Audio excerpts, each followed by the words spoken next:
Hi, everyone. Thanks for tuning in. We'll get started in just 2 minutes.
Okay, we'll get started. Hi, everybody. Welcome to 12 Fatal Job Search Mistakes and How to Avoid Them, featuring Professor Dan Richards, brought to you by Prodigy Finance.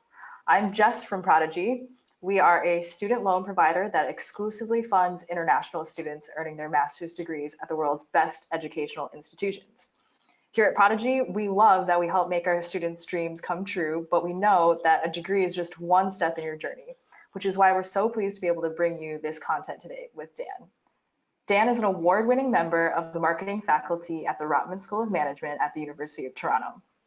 During his 27 years teaching in the MBA program, Dan built and sold 2 businesses in the financial industry and wrote a book that was an international bestseller. In 2002, he was recruited to be the CEO of a struggling public company, where he led the company's turnaround and subsequent sale. Dan holds an MBA from Harvard Business School. Before I turn things over to Dan, I'll share a note about questions. Feel free to type and send your questions in the chat box throughout the webinar. We'll take a break midway through to answer them, and we'll also have time at the end as well. Over to you, Dan. All right, Jess, thank you, and welcome everybody. I'm delighted to have the chance to share with you some perspectives on the things that students get wrong in terms of their job search. Just by way of background, as Jeff mentioned, I have been teaching at the University of Toronto Business School for a very long time, almost 30 years, while I built and sold businesses in the financial community. And starting in 2017, I was asked to start applying some of the principles that I had used in the financial industry, particularly to help top performing financial advisors advance their business and help them apply to students. And so what I'm going to be sharing today is some of the perspectives that have found helpful in helping MBA students get jobs that I think are broadly applicable to all students looking for jobs, in particular international students. So before we get going, one of the things I'd like to do is do a quick set of mental calisthenics just to be sure everybody is with us. And Jess, I'm going to ask you to help me here, but everybody who's on the call can participate as well. So in front of you, you see a page with 99 numbers. And Jeff, I'm going to give you 20 seconds, and I'm going to start my timer when I say start. I'm going to ask you to find and circle the number 1, and then 2, and then 3, and just see how far you can get in 20 seconds. Is that clear, Jess? Yes. Okay, great. So start now, please. Going.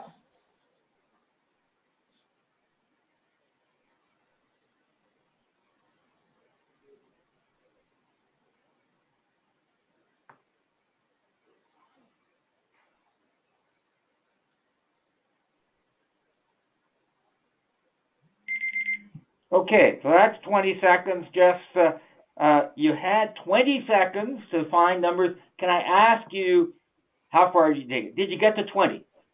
I did not. Not. How about 15? Nope. Okay. Did you get close to 10? Close to 10. I got 8. Okay. 8.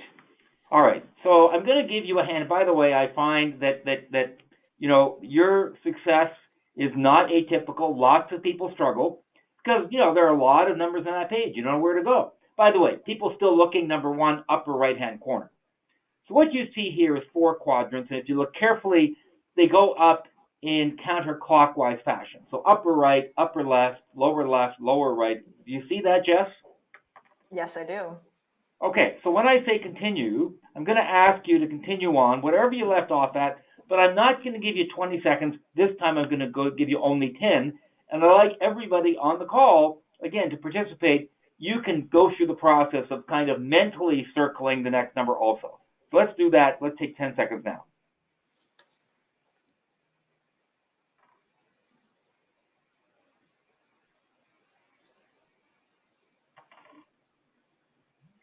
Okay, so Jess, the second time compared to the first time, would you say easier or harder? Much easier. Much easier. Why do you think it was much easier the second time? I had some structure to my approach, so I knew where to look.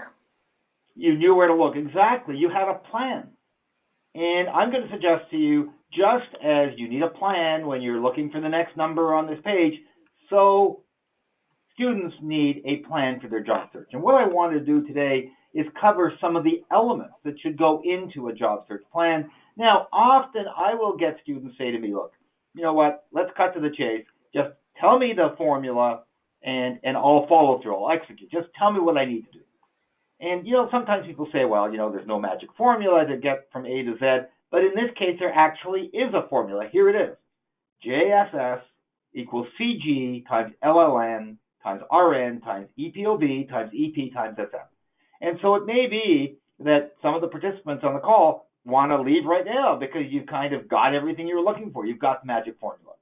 But just in case people are curious, here's what this stands for. Job search success is a function of clear goals, law of large numbers, robust network, operating from the employer's point of view, effective presentation, and self-management. And we're going to be talking about each of those as we go through this. But just before we go further, if you had to pick one of those 5 drivers here, law of large numbers, robust network, employer's point of view, effective presence, self-management, as the most important, they're all important, but if you had to pick one, which one would you pick? I'll go with self-management. So I'm going to come back and talk about which of these 5 is the most important. So remember that you picked self-management here. So let's start first with clear goals. And clear goals are the foundation of a successful job search. They're what everything else builds on. And many career centers do quite a good job of using the tools that are available. There are a number of excellent tools to help students clarify their goals to be sure they have clear goals. But even once students have started that process, I'm going to suggest to you there are a couple of pitfalls. And in fact, if you look at the formula, there are 6 categories, and I selected 2 kind of landmines, 2 areas where students go wrong in each one of those.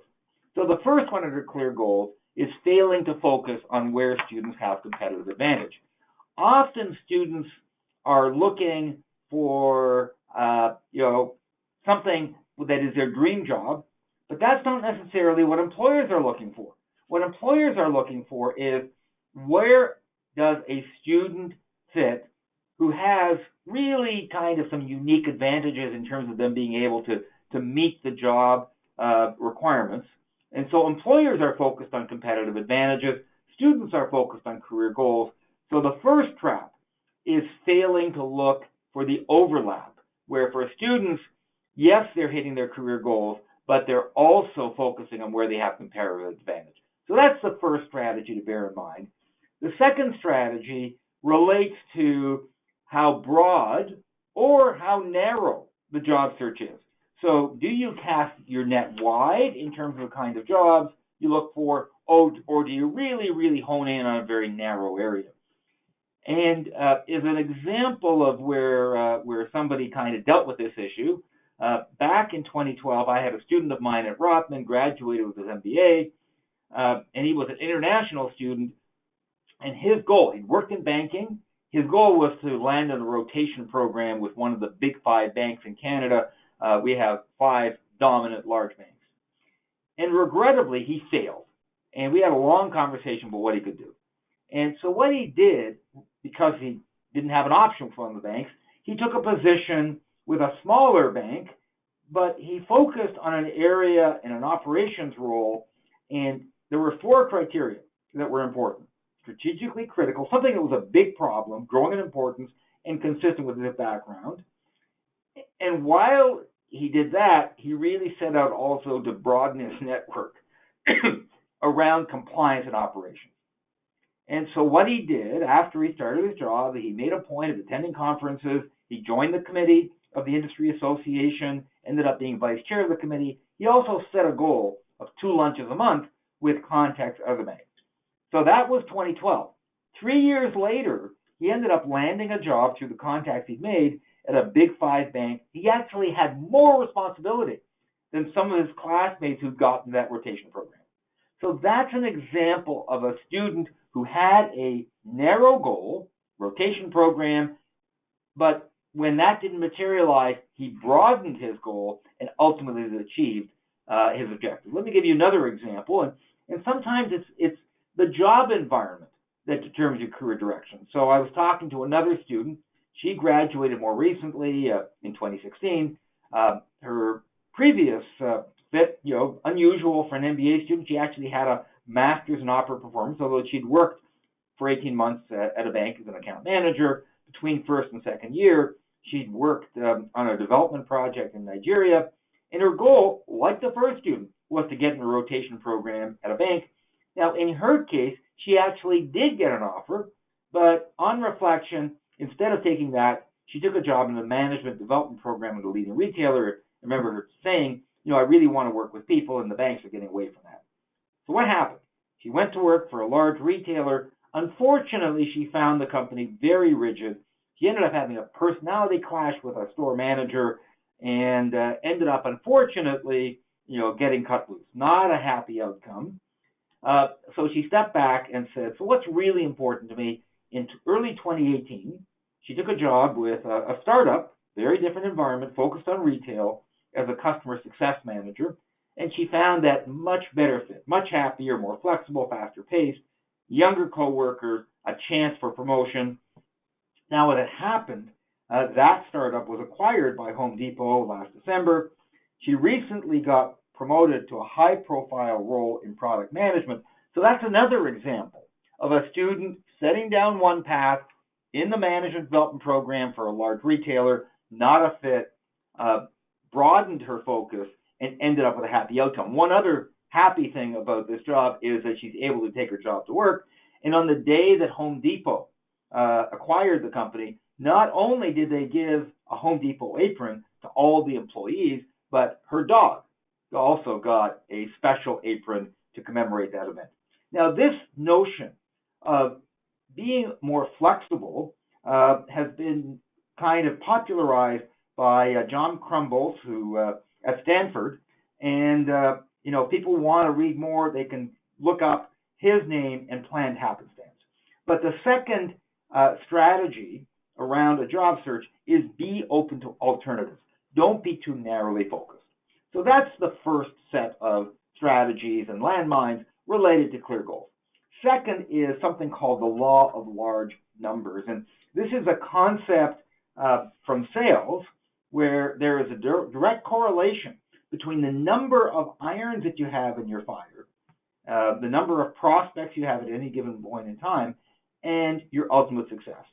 So a third fatal trap for students, and I see this all the time, is pursuing opportunities sequentially versus in parallel. So you see an opportunity, you get excited, and you really focus on that, and that's all you do. You don't look at any other opportunities, and that doesn't materialize. then you move to another opportunity and another opportunity and another opportunity. So you're very, very kind of narrow in terms of your view. So now, there are some advantages to that approach. Jess, what do you think that the pluses are of only having a few opportunities on the go at a time? You get to really focus deep on those few opportunities, I'd say. I think you're exactly right. So by being more focused, you increase your chances of success. So that's a big advantage. How about downsides? What are the downsides of having only a few opportunities or only one opportunity on the go at a time? I think you'd miss a lot of opportunities that way. You absolutely miss opportunities. You also lose time. But the other thing that happens, if you've only got one prospect, you feel much more stress. And we know that when you feel stress, generally students underperform when they're in that job interview.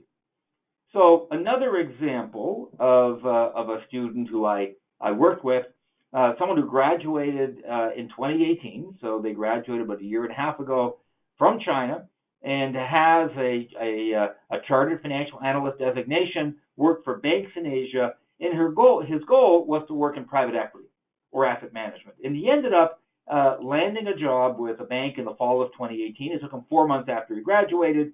And in talking to him, he said there were two keys to my success.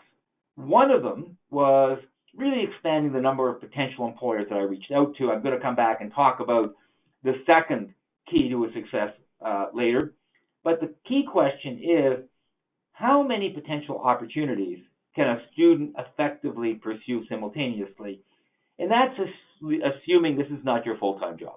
It's important, but you've got other commitments, other priorities. So let's suppose that you've got, let's call it 12 hours a week to devote to this job search. Jess, what do you think? How many opportunities do you think realistically someone can pursue? Do you think 1 to 3, 4 or 5, 6 to 8, 9 or 10, or over 10? What would you guess? I'll say 6 to 8.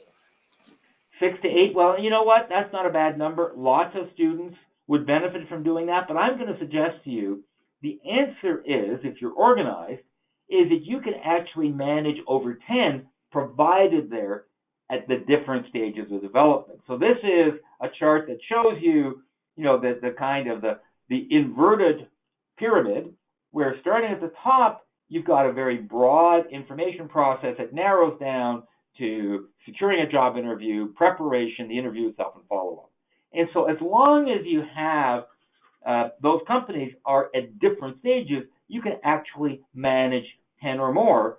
And the key to overcoming that third trap is pursuing opportunities in parallel. Now, one of the keys then, if you're going to do that, is you need a system to track and to follow up opportunities. You need a way to monitor how you're doing. And that's one pitfall that some students run into if they're kind of monitoring 6 or 8 or 10 opportunities. I've had students say, yeah, I finally got a call because someone responded to an application I filled out, and then I forgot which job it was, and I forgot how I'd responded. And so what you need to do is you need a simple system to keep track of your job search. And it doesn't have to be an elaborate, expensive system. Simple spreadsheet will help you track how are we doing at any given point in time in terms of pursuing industry opportunities, pursuing companies. So the fourth solution to overcome that pitfall is having a simple system to track opportunities. So the first step in that formula, clear goals. The second one is really putting the law of large numbers to work for you. The third is building a robust network. Now, Jess, if I was to ask you the word networking, how comfortable do you feel the average student is when I talk about the word networking, from extremely comfortable to extremely uncomfortable? So how comfortable would you guess the average student is with the word networking? Yeah, definitely somewhat to extremely uncomfortable. And I think you're exactly right. That's my experience. You say networking and people's kind of their stress level goes up significantly. How about instead of using the word networking, I talked about building relationships. How comfortable do you think students would be if we thought about that? Very comfortable. For sure. And what's interesting is this, that in fact, networking and building relationships are the same thing, aren't they? They're just the same concept articulated differently. So one of the things students need to do is to change their mindset about networking and frame it not in terms of somehow high pressure, hard sell, but rather relationship building. So once we've done that, I want to focus on a couple of landmines, a couple of traps around the relationship building or networking process. So one of them is not following up with people who students have met during their search. So maybe they interviewed with somebody 3 months, 6 months ago, or maybe they had a coffee with somebody, or they had an information call and didn't materialize at the time. And so they have not followed up since. Students said, okay, waste of time, nothing there, need to look elsewhere. So one of the things that we know is for off-campus job search success, the dynamics are a little bit different between on campus where there are opportunities posted in a career center, but for off-campus job search success where students have to drive it themselves, the top predictor of success is the number of potential influencers and employers that students have communicated with in the past 60 days. Here's the hard reality. People are busy. We all have way too much stuff kind of competing for our attention. And so if someone hasn't heard from you in 60 days, there's a high risk that in fact you're not top of mind. Even if an opportunity came to the attention of someone you talked to that might be a good fit, if you haven't talked to them in the last 60 days or communicated with them, high risk that they've forgotten. And that's the second insight that student from China talked about, that student who landed that job in the fall of 2018. What he said is the second key to my search. First key, broadening the number of prospects. Second key was really staying in touch with my network. And in fact, he said that prospective employers said that he was one of the very few students who followed up after the initial conversation. So the next question often from students is, okay, so how do I follow up? Do I just call or send an email and say, do you have a job yet? And that is one strategy I'm going to suggest to you, not the best strategy. So the best approach is not to follow up and say, do you have a job for me? By the way, I think if you're not going to follow up at all, following up and saying, do you have a job yet? Remember me, is better than nothing, but it's not as good as following up with something that kind of builds on the conversation you had that adds potential value. So for example, link to a relevant article or a webinar or a TED Talk, or if you're in the same community as a potential employer or the person you spoke to, twigging them to a speaker, maybe at the university the students work at, but just on webinars. Here's an example. The Harvard Business Review has some excellent webinars that are available at no cost on a variety of topics. So for example, how industrial Internet of Things will reshape manufacturers, or agile application strategies, or a great digital customer experience.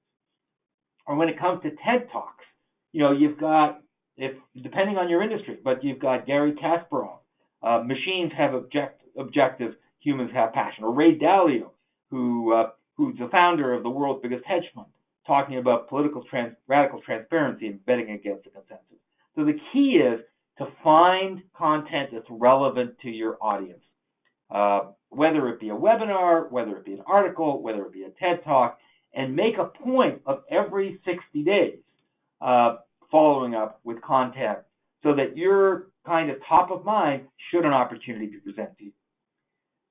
So that's one trap around not following up when it comes to your network. The other is not having a plan for information interviews. So some students, they set up an information call and they basically don't really spend the time up front to plan for that. So here's a simple planning structure, 5 quick questions. Those questions are, what do I want to achieve? What do I want to learn? What questions will I ask? You actually identify questions beforehand. Afterwards, what did I learn and what could I do based on this conversation? And by spending 10 minutes before the interview, the call, the meeting, 5 minutes afterwards, so we're looking at another 15 minutes, you will significantly increase the benefit and what you learn and the impact from that conversation. So having that 5-point plan for information interviews is the sixth strategy to overcome that trap. So let me move on. Let's talk a little bit about the employer's point of view. And the employer's point of view means really framing everything not from the way you look at the world, but rather that the way that your employer or prospective employer views the world. So one example is cover letters and taking what's called the less is more approach. Now, many students, when it comes to their cover letter, they view the right approach as being more is more. So the more content, the more points you make on a cover letter, the more effective it's likely to be. In fact, the real approach from an employer's point of view is not more is more, it's less is more.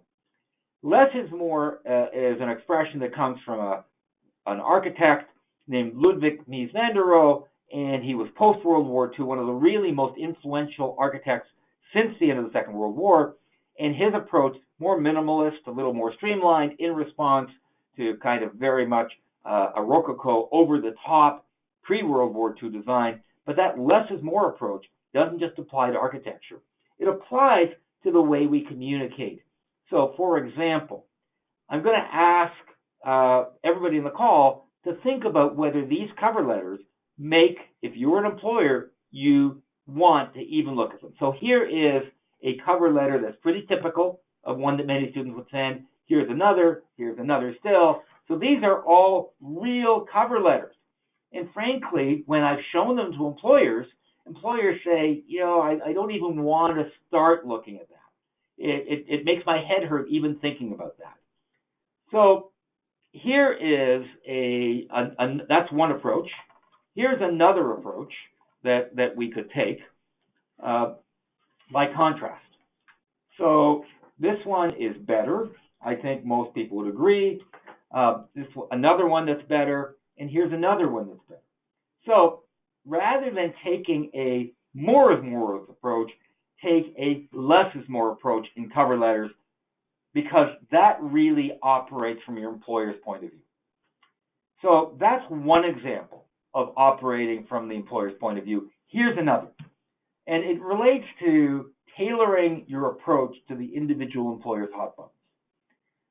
So I spoke to the VP HR at a large tech firm, and he said, we get a ton of applications, and so when I pick up a cover letter, I can't read them all. What I do is I'll take 10 seconds, and I'll look at the first and last paragraph and look at to see if the student makes reference to the role or to the company to suggest that they've actually tailored it to us.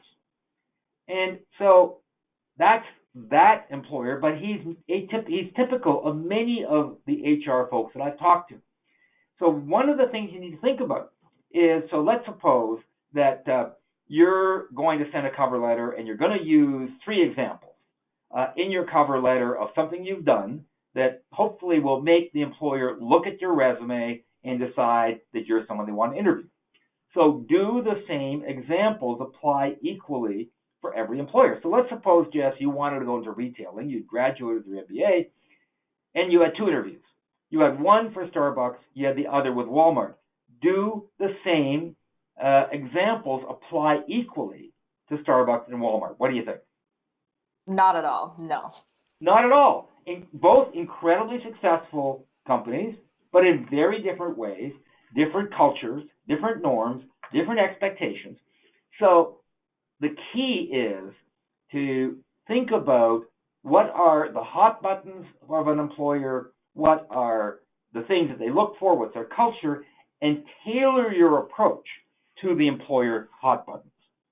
So we've run through the first 4 out of the 6 steps in that job search success formula. We've identified 8 traps, 8 strategies. I'm going to suggest, Jess, if we have any questions, maybe we'll take a couple of minutes right now to answer any questions that people have. Sounds good.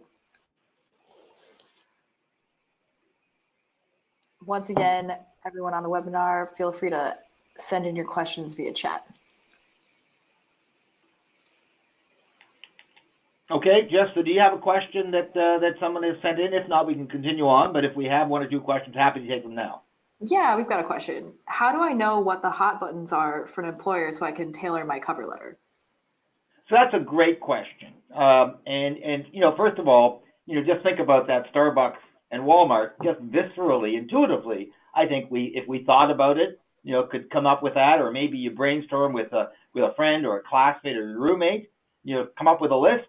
You could go online. You could spend 15 minutes looking at their annual report, or looking at articles maybe about them, or you could go into LinkedIn, find an alum from whatever school you're attending, and reach out to them and say, look, I'm wondering whether I could grab a 3-minute call, really want to understand, there's an opportunity I'd like to apply for, want to understand what the culture is and what the most important things to be successful at your company are. Great. We've got another question. What are your comments for cold email techniques? So cold email techniques, frankly, that's one of the hardest things to do. The biggest trap in many emails is the research is very clear. The one thing that will get people to open an email more than anything else is the subject line. And once you go past 4 or 5 words in a subject line, your open rate drops by 60%. So short subject lines, 3, 4 words. Ideally, something that will pique people's interest. So, for example, you'd say a favor, all right, or your advice. So something that is going to be short, quick, to the point, and will get people's attention. And that, more than anything else, will get them to open the email. And then once they've opened the email, then you want to be sure the email is short and to the point. Less is more applies to cover letters, but it applies to many other things about communication as well. I'm going to suggest maybe just we take one more question, and then we move on, and we'll deal with more questions at the end. Yeah, this question is about skills. So if an employer wants XYZ skills for a particular job role and I'm only good at XY and know a little about Z, is it okay to mention them all in our skill set on our resumes? So, I think that my view is one of the things that employers are looking for is sometimes they're looking for very specific skills. And if you don't have them, then, you may not be a fit. But often they're also looking for an attitude and an orientation to learn.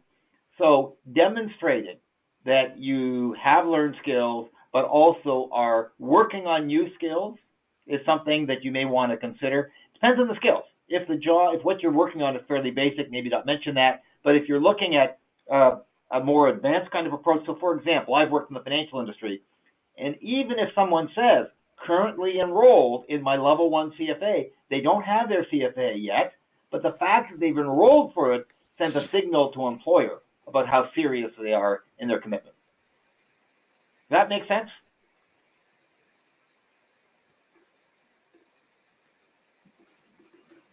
Okay, so let's move on. Let's move on to the next step, which is our effective presence. And so imagine that we're in an interview, Jeff, and that you're interviewing for a role, and then I ask you this question. I wanted to just kind of role play for a minute and get you to tell me how you would answer this question. So, Jeff, you think back to when you did your MBA. Tell me about a course that you found challenging. Yeah, I'd have to go with operations. I thought it was just a funky combo of kind of math plus business that it was hard to wrap my head around. It's a new way of thinking for me. Okay, so you did a great job of answering that question, and you answered in a very factual fashion. So let me ask you, there are 2 ways to answer any question. One is, as you did with facts. The other is, you could have told a story. You could have said, I had no background in operations, got into it, found it, quite challenging initially, that combination of math. But, I persisted and discovered in the end that I actually enjoyed it and ended up doing quite well in that course. So what we've just done, in the first example, we had a fact. In the second case, we had a story. So which do you think is more effective? when it comes to answering a question? Do you think facts are more effective, or do you think stories are more effective 5 times, 10 times, or would you say they're about the same? What do you think? I'm going to say story 10x. Okay. Well, in fact, it's a good answer. This is Jennifer Acker. She teaches at the business school at Stanford. And the answer is that almost always what you need to do is answer questions with stories. One of the big traps for students is they tend to get a specific question and they answer it with facts, particularly students that are analytical, when Jennifer Acker's research suggests that a story is 22 times more memorable than facts alone. And there's a very simple story structure that you want to think about that you can use for almost any question. Problem, solution, or action and outcome. So in your case, answering that question about your operations course, you could talk about initial problem, no background, many of your classmates were more advanced, you found it a little overwhelming, so what did you do? You dug in, you got some help from your classmates, and the outcome was that you ended up doing just fine on the course, much to your surprise, found yourself actually enjoying operations. So that's an example of answering questions with stories. And almost always what you want to do is be really focused on almost every question on responding with a story using that problem, solution, outcome framework. The next pitfall relates to, you step back and you think about what is it important, what are the keys to a successful interview? So one of them is clearly having a compelling story to tell. So that story we talked about, but then once you've done it, once you have that compelling story to tell, is telling that story effectively.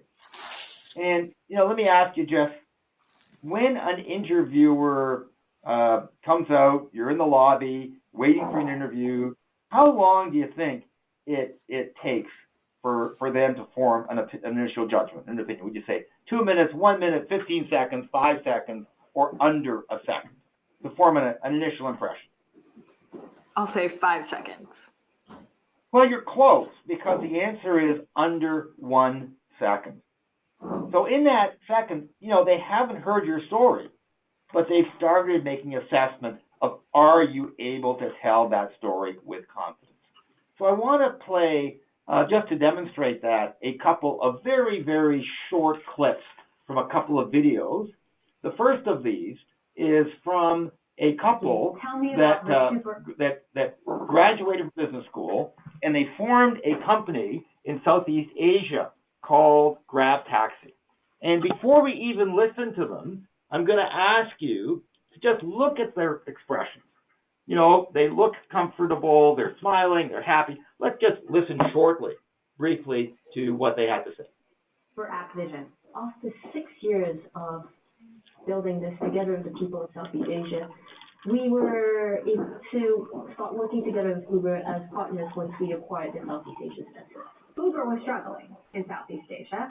So Uber had a great campaign, so on-demand Uber ice cream, right? So we, first of all, didn't think that would fly as well because one, it's very hot in the region, it melts, and getting slushy ice cream ain't fun. So what we said was, hey, what do Singaporeans, Malaysians love, Thai, what do they really, the king of fruits, the durian. In over 30 days, we sold 25 tons of durian. Okay, so let me ask you. We just had a quick glimpse. These are the 10s. I think most people would agree that they're pretty effective in that communication. What do you think, in your view, Jess, made them effective communicators in that short clip? Yeah, they smiled, they made eye contact, they had expressive gestures, and I thought they were very present with the conversation. So very present, smiled, gestures, eye contact. I think you're exactly right. And so those are, in fact, some of the things that when an interviewer first meet the candidate, and throughout the interview, they're using to evaluate that candidate, and they're not doing it at a conscious level. They're doing it at an unconscious, visceral level. So let's look at another short clip. This is the woman who was promoted not long ago to CEO of Accenture North America. If your dreams don't scare you, they're not big enough. Hello, my name is Julie Sweet. I'm CEO of Accenture North America. And one of the things I tell my people is be fearless but prepared. I had something called the why rule when I was a young lawyer. I would sit on a call, and if I didn't understand why a client or a partner said something, I would write it in a book, and then I would go ask why. It's how I learned to be a great lawyer, to be a business person. I did it for each of my career transitions. Successful, whatever your specialization, you have to constantly be refreshing your knowledge. Okay, so Jess, how about that? What would you say made Julie Sweet persuasive in that short interaction? She had a really confident posture. And once again, she had a lot of expression in her gestures and good eye contact. I think posture, body language, so important. Absolutely. Eye contact, her hand gestures, very expressive. She didn't speak too fast. So the thing that she did and the Tans did is that they both projected confidence in different fashions. And in fact, there is a impact checklist. Body language, an appropriate energy level, eye contact, a natural and comfortable smile, a voice with the right pace, pauses, pitch, modulation, and no distracting habits. And the fact, you might look at that and say, well, the Tans are natural, Julie Sweet's are natural, they just happen to be good at that. And that's true. Some people, just by nature, are stronger than others. But here's the good news, is that even if these things aren't naturally strengths for you, eye contact or smiling or an energy level or body language or projecting confidence, this man can help. This is Anders Ericsson. Most people have never heard of him. He's a psychologist. He teaches at Florida State. Most people have never heard of him, but many people are familiar with his research because his research was at the foundation of Malcolm Gladwell's Outliers and the 10,000-hour rule. And what Ericsson actually spoke at Rotman a couple of years ago, and I got a chance to spend a morning with him. It was very funny.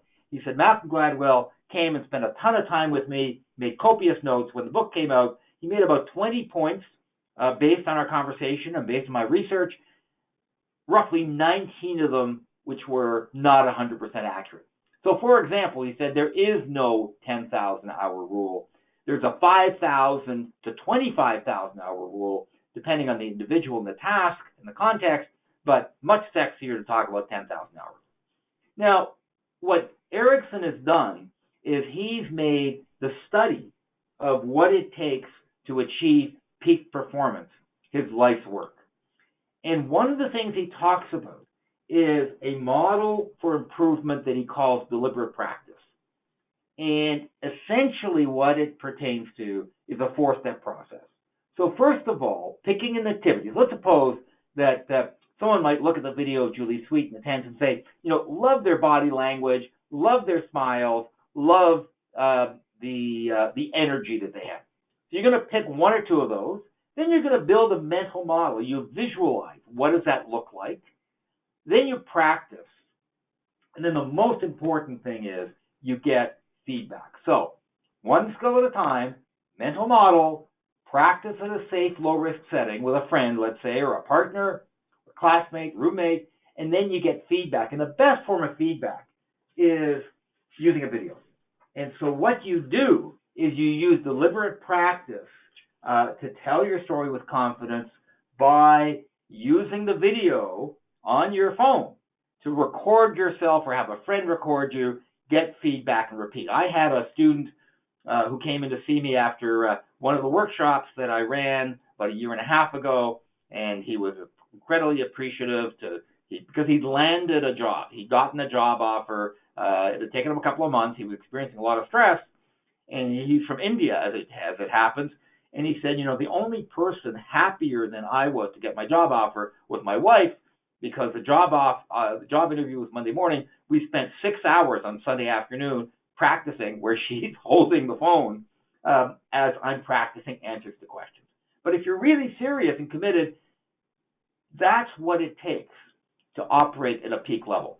And Anders Ericsson says this is how athletes excel, and entertainers excel, and salespeople excel, and students can use that approach to excel as well. So we've talked about 5 of the 6 steps in the job search formula: clear goals, law of large network, robust network, employer point of view, the effective presence, and then finally is self-management. And we talked earlier about which of those steps is the most important, and you said self-management, and you nailed it. Because, yes, they're all important, but the one that really stands out when I talk to students, both those that have succeeded and those that are struggling, is that ability to maintain an appropriate level of motivation, enthusiasm, determination, and effort. So here is one trap that I see for many students, and that is not having a consistent job search routine. So we said earlier, let's suppose you're going to carve out 12 hours if you're still at school, or let's suppose you've graduated, your job hasn't materialized yet, so now this is your full-time job. One student who graduated in 2018 told me that the most important thing for him was a consistent routine. So unless he had a meeting, spent 9 to 11 every morning researching jobs, then in the afternoon doing research, submitting applications, reaching out to contacts. And by the way, it's not just students that this pertains to. A book that came out recently, Daily Rituals, How Artists Work, talked about Charles Dickens, who had the same identical routine every day, Monday to Friday. Woke up had breakfast at 7, worked from 9 to 2, lunch, vigorous walk, read, wrote letters, then socialized. Or more recently, the late poet laureate Maya Angelou, and her routine, quite different from Charles Dickens. Went to a rented hotel room, took all the pictures off the walls, had phone calls put on hold, and spent 5 to 6 hours working. And the only thing she had were a pen, a legal pad, and a bottle of sherry. And some friends said it was a bottle of sherry that was the most important part in her productivity and her success. So that's a routine that worked for Dickens. For her, it won't work for you.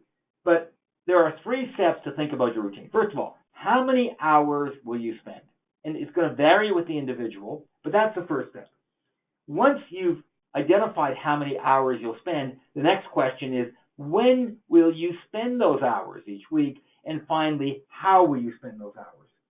And one of the key steps, that second point, when will you spend them? There's some research out of the United Kingdom on the best way to make sure that you're productive. So they did some research around taking people that hadn't exercised and seeing if they could increase their exercise. It was a short-term study, only for 2 weeks. So the first group, they just basically tracked exercise, didn't intervene at all. Second group, in addition to tracking, they gave them a brochure, showed them a video about the benefits of exercise.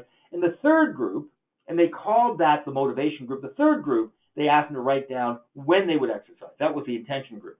So here's what happened. The first group, the control group, well, actually, they increased their exercise. 39% of them actually ended up exercising. That's what engineers call the Hawthorne effect. Just by observing somebody, you change their behavior. But that's your baseline. How about your motivation group? Basically the same as the control group, so no impact.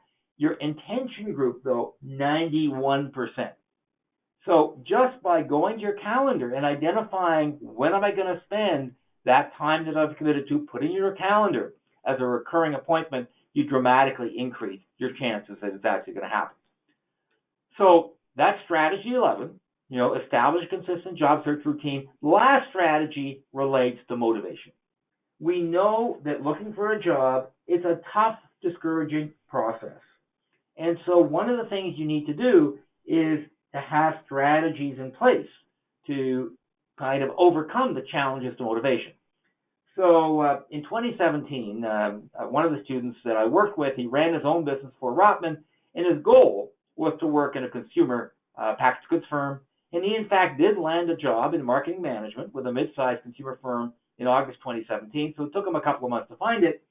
But his comment was his biggest takeaway from the work we did was creating a peer performance group, recruiting 4 or 5 classmates, and they actually got together every week to basically monitor how are we doing, what issues we run into, what do we have questions of, to create accountability. What did I say I was going to do? What did I actually do? But also help maintain motivation. And this student says, even though they all have jobs, they still get together.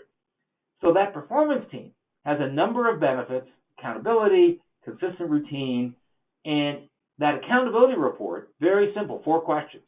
What did I say I would do? What did I do? What did I learn? What will I do this week? And another student that I worked with, an engineer from Asia, who had a goal of working in a strategy consulting firm, he landed a job in October of 2017, so it took him about 6 months. And he said, the most important thing I learned in the job search program were the strategies to maintain my activity levels and stay motivated, and my performance group was key to my success. So that's the final strategy to overcome that trap, that pitfall of struggling with motivation. So just to recap, here are the 12 strategies that we've talked about today. Number 1, focus on your competitive advantage. So make sure, yes, you're meeting your career goals, but you're looping in your competitive advantage. Secondly, don't be either too narrow, but don't be too broad either, but be open to alternatives to reach your goals. Pursue opportunities in parallel, not one at a time. They make that law of large numbers kick in for you. Find a simple system to track opportunities. We talked about that simple email spreadsheet. Follow up with your contacts every 60 days, ideally with something that reminds them of who you are, but also brings some value. Use that 5-point plan for information interviews. So asking yourself those 5 questions, using 10 minutes to plan the conversation beforehand, whether it be face-to-face or telephone, 5 minutes afterwards to recap it. Adopting the employer point of view, the less is more approach in cover letters, and tailoring your approach to employer hot buttons. Thinking about, is it Starbucks, is it Walmart, is it somebody in between? Answering questions with stories, using deliberate practice to tell your story with confidence, as we saw Julie Sweet-Matans do, focusing on a consistent job search routine, and then finally tapping into the power of a peer performance group. So before we wrap up, we've got a few minutes till, I think, Jeff, are there any additional questions that have come up through from people on the call? There sure are. What is the optimal time to wait to send a second and third request if I've reached out to an alum from my program on LinkedIn for an informational interview and get no response? So that's a great question. So as a rule of thumb, I would say give it a week maybe before reaching out a second time. And if you want to reach out a third time, I think you're more than welcome to do it. You can take the view of that it can't hurt. But, here's what I've learned. If you haven't had responses after 2 responses, 2 queries, the chances of getting a response the third time are low. So I'm going to suggest that you maybe need, just as you need to have the law of large numbers kicking in terms of job opportunities that you're chasing, you also should have a law of large numbers in terms of the number of kind of sources of contact that you're reaching out to, so that you're not obsessing. How come I haven't heard from this? What I've learned is people are so overwhelmed, so incredibly busy. Even people we know, we can't be confident they'll find time to respond quickly to our emails or our texts. And strangers is even lower probability. The other thing I would say, if you are going to reach out a second time, don't reach out the same identical way. So use a different subject line, a different approach. Sure. Okay. Another question, resumes are for hard skills, attitude and interpersonal skills, soft skills are important for employers. How do we demonstrate them? So, it's interesting. Soft skills, for sure, are critical for more and more employers, and you can demonstrate them 2 or 3 ways. One, in the stories you tell. So one of the things that often people in their stories, they focus on accomplishments, but you can demonstrate soft skills through your answers to interview questions, where you demonstrate your interpersonal skills, your ability to work on a team, your ability to listen, your ability to learn. So that's one way you demonstrate soft skills, but you also demonstrate soft skills through your presence in an interview, by focusing on active listening, by really being present in that interaction, making eye contact. And, one of the things that often students will have kind of a series of questions in a job interview that they have. And so an employer says, well, do you have any questions for me? They have to list the questions. But often that's a missed opportunity. Because instead of saying, sure, here are my questions, you could say, well, actually, I do have some questions to ask you. But before we do that, I want to pick up on something you said. And I'd like to elaborate on a point that you made, if I could. And by doing that, you're demonstrating one of the most important soft skills, which relates to listening. So in fact, there are a number of ways that we have to demonstrate soft skills. Okay.